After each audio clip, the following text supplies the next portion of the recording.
Hello friends, welcome to my channel spiritual myths.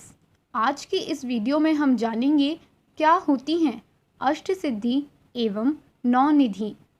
हमारे ग्रंथों में 8 प्रकार की सिद्धियां और 9 प्रकार की निधियां हैं।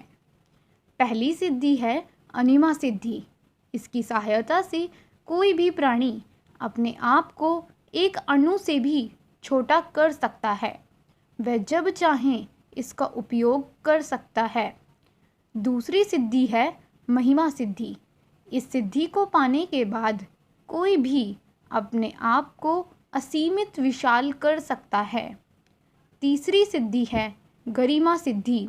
इसको प्राप्त करने के बाद कोई भी इतना भारी बन सकता है जिसे कोई हिला न सके, परंतु उसका आकार नहीं बदलता। चौथी सिद्धि है लघिमा सिद्धि। इसके उपयोग से कोई भी इतना हल्का हो सकता है कि वह हवा से भी तेज उड़ सकता है। पांचवी सिद्धि है प्राप्ति सिद्धि। इसकी सहायता से कोई भी अपने अनुसार कुछ भी प्राप्त कर सकता है। छठी सिद्धि है प्राकम्य सिद्धि। इसको प्राप्त करने के बाद व्यक्ति किसी की भी मन की बात जान सकता है। सातवीं सिद्धि है इशिता सिद्धि। इस सिद्धि को पाने के बाद कोई भी भगवान की श्रेणी में आ जाता है। आठवीं सिद्धि है वशीता सिद्धि।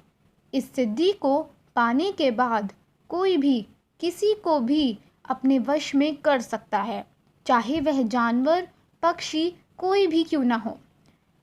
आइए जानते हैं 9 निधि के बारे में। पहली निधि है पद्म निधि। इस निधि को पाने वाला सात्विक गुण से युक्त होता है।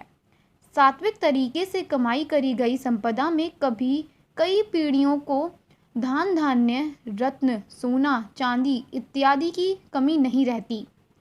महापद्म निधि, इसका प्रभाव 7 पीढ़ियों तक ही रहता है और इसके प्रभाव से व्यक्ति दानी होता है और 7 पीढ़ियों तक सुख एवं ऐश्वर्य भोगता है। नील निधि, इसके प्रभाव से व्यक्ति में सत्व और रजगुण दोनों होते हैं। यह निधि व्यापार द्वारा प्राप्त होती है और इसका प्रभाव 3 पीढ़ियों तक ही रहता है। मुकुंद निधि में रजोगुण की प्रधानता होती है, इसीलिए राजसिक स्वभाव वाली निधि कहा गया है। इस निधि के प्रभाव से व्यक्ति को सब प्रकार के भोग मिलते हैं तथा इसका प्रभाव एक पीढ़ी के बाद खत्म हो जाता है। नंद निधि, इस निधि के प्रभाव से व्यक्ति को लंबी आयु व निरंतर तरक्की प्राप्त होती है। मकर निधि, इस निधि को तामसी निधि कहा गया है। इस निधि के प्रभाव से व्यक्ति के पास अस्त्र शस्त्र हमेशा रहते हैं। ऐसा व्यक्ति शत्रुओं पर भारी पड़ता है, युद्ध के लिए तैयार रहता है। कच्छप निधि, इसके प्रभाव से व्यक्ति अपनी संपत्ति को छिपाकर रखता है। वह ना उसका स्वयं इस्तेमाल करता है, ना किसी और को करने देता है। ऐसा व्यक्ति धन होते हुए भी उसका उपयोग नहीं कर पाता। शंख निधि, इसके प्रभाव से व्यक्ति स्वयं की चिंता और भोग के बारे में ही सोचता है। वह कमाता बहुत है, परंतु उसके परिवार गरीबी में ही जीते हैं। ऐसा उस व्यक्ति के साथ धन और उपयोग स्वयं के लिए ही करता है। खर्व निधि, इस निधि को मिश्रित निधि कहा गया है। यह अन्य 8 निधियों से मिलकर बनी है। इसके प्रभाव से व्यक्ति मिश्रित स्वभाव का कहा गया है। उसके कार्यों और स्वभाव के बारे में भविष्यवाणी नहीं की जा सकती। तो फ्रेंड्स, अभी तक के लिए इतना ही।